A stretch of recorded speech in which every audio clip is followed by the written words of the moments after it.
जय योगेश्वर। मैं रीना कुमारी सिंह संत तुलसीदास की कथा का आगे का क्रमशः बताने जा रही हूँ। तुलसीदास पंडित और कृतित्ववान थे, परंतु उनका जीवन दैवी नहीं था। इसीलिए विवाह के पश्चात उनकी पत्नी रत्नावली अलौकिक सुंदरी ही उन्हें अपना जीवन में सर्वस्व लगती थी। वे अपने पिता के प्रसन्नता के लिए पूजा पाठ सेवा आदि करते, परंतु उसमें उन्हें एक प्रकार की गुलामी लगती थी। सामान्यतः प्रखर बुद्धि के कारण भाव और श्रद्धा के पुष्प कुम्हला जाते हैं। इसीलिए शास्त्रकारों ने भारपूर्वक कहा है कि बुद्धि के साथ साथ श्रद्धा और भाव के पुष्प को भी जिलाए रखो। तुलसीदास की प्रखर बुद्धि के तेज से उनकी श्रद्धा पुष्प सूख गया। मेधा और श्रद्धा का समन्वय साधने से ही जीवन में यश और सफलता मिलती है। तुलसीदास को अपनी पत्नी रत्नावली के सिवा और कुछ नहीं सूझता था। एक बार उनकी पत्नी रत्नावली भोजन गृह में बैठकर चावल छाट रही थी। तभी उसके मायके से एक व्यक्ति ने आकर संदेश दिया कि उनकी माँ का तबीयत अस्वस्थ है, इसलिए उन्हें शीघ्र ही देखने जाना होगा। यह सुनकर रत्नावली अत्यंत चिंतित हो गई। तुलसीदास उस समय बाहर गए हुए थे। रत्नावली ने संदेशवाहक के साथ ही अपने मैके चले गई। रास्ते में उसने उस व्यक्ति से पूछा कि जब तुम आ रहे थे उस समय माँ की तबीयत कैसी थी। उस व्यक्ति ने कहा कि उसकी माँ बिल्कुल स्वस्थ है। यह सुनकर रत्नावली बोली कि तब उसे ऐसा गलत संदेश क्यों भेजा गया। तो उस व्यक्ति ने कहा कि यदि तुम्हें ऐसा संदेश न भेजा जाता तो तुम्हें पीहर जाने का अवसर ही न मिलता।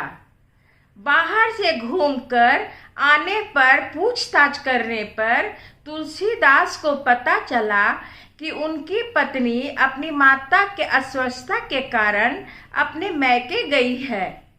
रत्नावली अपनी पत्नी से अत्यंत प्रेम होने के कारण तुलसीदास तुरंत अपने ससुराल के लिए निकल गए।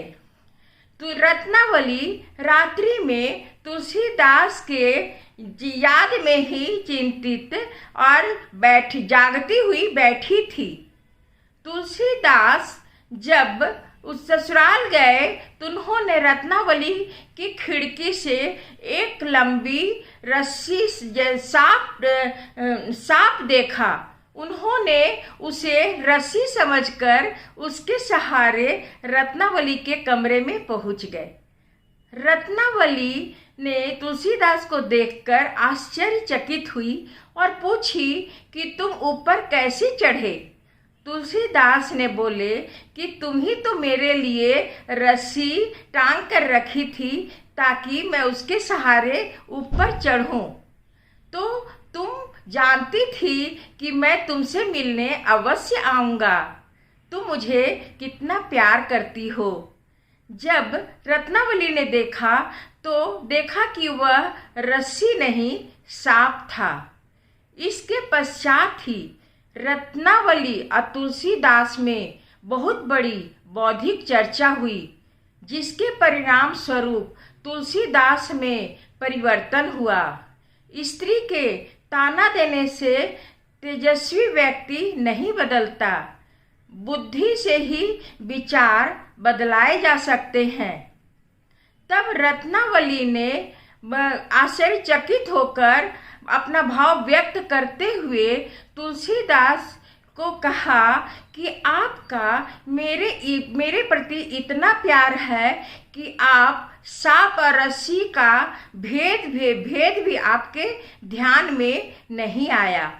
इतना तल्लीनता यदि प्रभु को पाने के लिए हो तो यह सुनकर तुलसीदास बोले कि मेरा भगवान तो तुम ही हो, मुझे दूसरे भगवान से क्या लेना। यह सुनकर रत्नावली बोली कि स्त्री अपने पति को देव समझकर पूजती है, इसलिए उसे पति का अधपतन सहन नहीं होता। आपके पास प्रज्ञा, विचार और आप कृतित्ववान है, फिर आप मेरी ओर वासना की दृष्टि से देखते हैं। यह आप जैसा पति, पंडित और तेजस्वी पति का मैं पत्नी हूँ, मुझे आपका यह पतन सहन नहीं होता। आपने ही तो बोले थे ना कि प्रारब्ध के अधीन मानव लाचार बनता है, लेकिन आप तो भोगाधीन होकर ही हमारे पास आए हैं ना। तुलसीदास बोले कि रत्ना, आदमी को किसी न किसी के अधीन होकर जीना ही पड़ता है, यही सत्य है।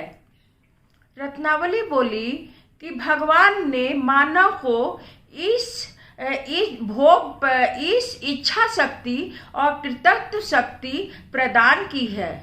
इन दोनों प्रभु प्रदत्त साधनों का उपयोग कर वह स्वतंत्रता पर विजय प्राप्त कर सकता है।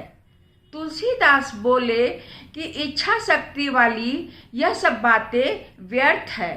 मानव कितना भी गप्पे मारे, कितना मिथ्या बड़कपन दिखाए, लेकिन अंत में उसे लाचार होकर जीना ही पड़ता है। यह सुनकर रत्नावली बोली कि यह ठीक है, आप जगत में बहुत कम लोग ऐसा समझते हैं। फिर इस विषय को दूसरा मोड़ देते हुए रत्नावली बोली कि यदि मानव को पराधीन होकर जिए बिना छुटकारा नहीं है, तो उसे भोग के अधीन होकर पराधीनता स्वीकार करनी चाहिए या ईश्वर की पराधीनता। मनुष्य जब आपत्ति में आता है तो वह भगवान को याद करता है और भगवत भक्ति की ओर मोड़ता है। तब वह लाचार होकर कहता है कि जैसी भगवान की इच्छा हो वही ठीक है। ऐसी इस पराधीनता का कोई अर्थ नहीं है। इस पराधीनता में भी तेजस्विता, विवेक बुद्धि से निर्णय लेना आना चाहिए। मानव जीवन इस प्रधान या भोग प्रधान, इसका चर्चा करते हुए रत्नावली आगे कहती है कि मानव में भोग प्रधान जीवन घटता है। इसमें मानव जीवन का हास है। भोग के कारण भोग और भोक्ता दोनों ही समाप्त हो जाते हैं। भोक्ता तो समाप्त होता ही है, भोग एक रूप छोड़कर दूसरी तरफ मुड़ता है, लेकिन भोगने वाला को तो समाप्त होना ही है। इसके विपरीत इस पराधीनता में आदमी का विकास होता है, उसका हास नहीं होता है, वह बढ़ता है, आगे बढ़ता है। इस प्रकार की बौद्धिक चर्चा के बाद तुलसीदास के जीवन में एक नया मोड़ आया।